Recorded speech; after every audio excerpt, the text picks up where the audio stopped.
Long-term holders now sit on a record 79% of Bitcoin's supply. A record share of Bitcoin has stopped moving, according to a June 26, 2026 post from Coin Bureau citing on-chain data. Roughly 79% of all Bitcoin in circulation now sits in wallets classed as long-term holders, the highest reading on record. The figure stands out because of when it arrived. Bitcoin traded at $58,420 as of June 26th, down 3.73% over 24 hours and 7.18% on the week, with the Fear and Greed Index at 14, in extreme fear territory. Long-term holders in on-chain terms are wallets that have held their coins for at least roughly 155 days without spending them.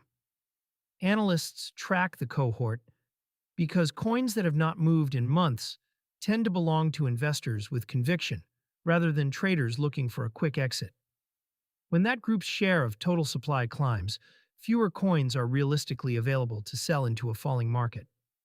Coins are leaving the market faster than price reflects. The 79% reading is a supply-side signal, not a price call. It says that even as spot prices fall, the pool of coins that change hands regularly keeps shrinking. Short-term holders, the wallets that bought more recently and trade actively, now control a record low share of the float. That dynamic has shown up elsewhere in the data this month. Bitcoin sitting on over-the-counter desks, the venues large buyers use to source size without moving the open market, drained by roughly 400,000 BTC to record lows earlier in June. Fewer coins on OTC desks and a record share locked in long-term wallets point the same direction. A tightening available supply, even while sentiment sits at rock bottom. A record that coexists with record paper losses. The conviction number does not erase the pain on screen. A separate on-chain measure this month showed the largest amount of Bitcoin ever held at an unrealized loss, at 10.83 million BTC, as the price fell below recent cost bases. Both things are true at once. A record share of holders are sitting tight, and a record number of those holders are underwater. That combination is the actual story. Holding through a drawdown is easy to claim and harder to do. The long-term holder share, rising rather than falling during a slide into extreme fear, suggests that, so far, the cohort is absorbing losses rather than capitulating. A reversal would look different. A sharp drop in the long-term holder share as older coins start moving to exchanges, the on-chain footprint of capitulation. That has not happened yet.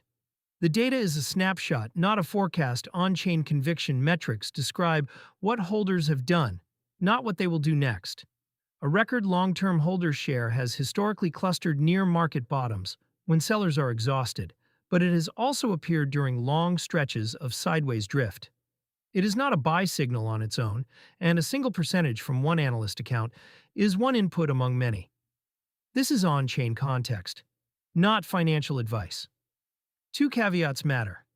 First, the 155-day threshold is a convention, so a wave of coins that crossed it during the prior rally can lift the long-term holder share mechanically, without any new conviction. Second, supply tightness sets up sharper moves in both directions.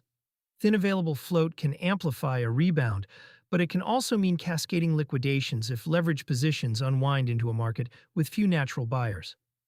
With BTC down 7.18% on the week and ETH off 10.84%, that second risk is live. For people who hold Bitcoin rather than trade it, the practical read is mundane and old.